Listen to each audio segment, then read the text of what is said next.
We just got a signal that has only occurred 5 other times going back to the 1970s. Each time it happened, it coincided very closely with the beginning of extremely violent stock market declines that all occurred during economic recessions in the United States. In each and every one of these moments, we saw a complete collapse in the average American's confidence in the job market. This chart shows us what people expect from the labor market over the next year. And as you can see, we've had a complete collapse in confidence in the job market just over the last few months, something that we have not seen to this extent since the 2008 financial crisis. Now, of course, when we saw this, it did make us a little bit worried about the possibility of a recession happening. We've been of the view that we likely won't see a recession until at least 2026. But as you can see, every single similar reading that we've seen going back to the 1970s has actually occurred during economic recessions. These are moments where the labor market in the US is actually breaking and the unemployment rate is about to rise substantially. Now, as I always say, our job at Bravos Research is not to predict what is going to happen next with the economy or markets. Our job is to adapt our positioning, adapt our portfolio based on the data that we have today. If the data changes, then we need to change our positioning. The question now is whether the signal that we just got today should make us reconsider the possibility of a recession happening in 2025. Because if we are heading into a recession, then the decline that we've seen in the stock market in the first quarter of 2025 could be just the beginning of a major bear market like 2008 and 2001.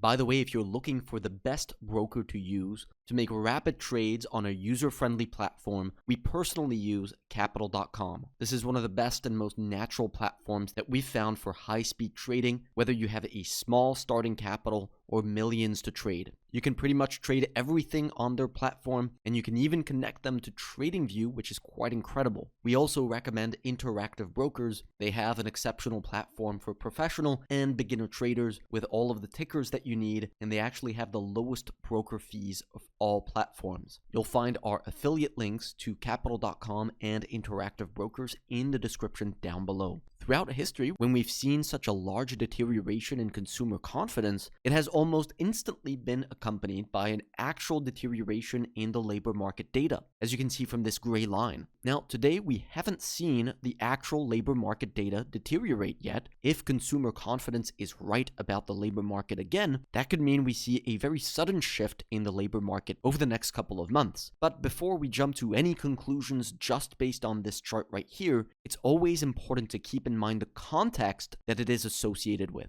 And in this case, an extremely controversial political context. The current administration in the US is loud, to say the least. They're making big shifts in government policy, many of which are not extremely popular right now. And we do have data to support this. This chart here shows us the results of a survey from the University of Michigan that asks people how much bad news they've heard on government policies lately from media outlets. As you can see, we're currently at an all-time high in terms of the amount of bad news that is currently being disseminated by media. Now, whether or not you agree with this bad news, that's another question. But as traders, we have to keep in mind that the current highly controversial political context could be skewing people's perception of the economy. That some people are perhaps mistaking the government's current unpopular economic policies for actual economic weakness. For instance, if we look at how the average Republican feels about the economy right now on this survey from Pew Research, we see that most Republicans actually have a favorable view of the economy right now. If we look at what the average Democrat thinks about the economy, that's a whole different story. So there seems to be a huge political bias when it comes to people's perception of future economic performance. And political bias is not something that as traders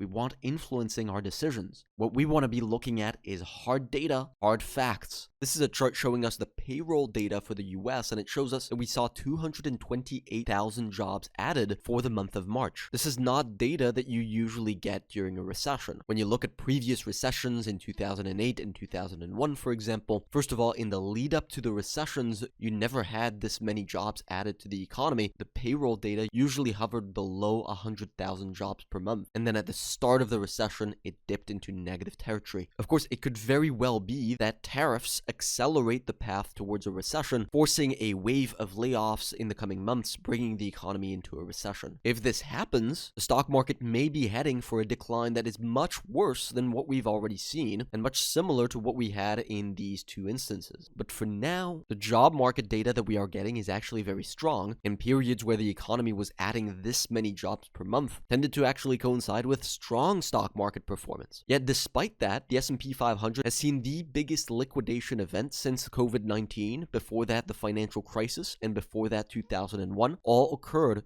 during economic downturns. If we replace the S&P 500 with an indicator called the VIX that measures the volatility of the S&P 500, we see that it has spiked to the highest level since COVID, before that the Great Financial Crisis, and before that the 2001 recession. Again, all periods where the labor market was breaking down. So in our opinion, this is a market that has already priced in a huge amount of bad news. We think this should be followed by a cool down period, and at the very least a multi-month rally. Now, exactly how far this rally goes and how long it lasts, that will very much depend on whether tariffs bring forward a recession in 2025. If we are really heading into one, then this was just the first phase of a much larger bear market. We'll be releasing many videos looking at the likelihood of that happening. But for now, we are looking for signs of a short-term bottom and setting ourselves up at the very least for a counter-trend rally. We adopted an extremely defensive positioning during the counter-trend bounce here in March, raising plenty of cash by sending sell alerts on most of our trades at Bravos Research. This is not because we somehow knew that the market was going to crash. This is in large part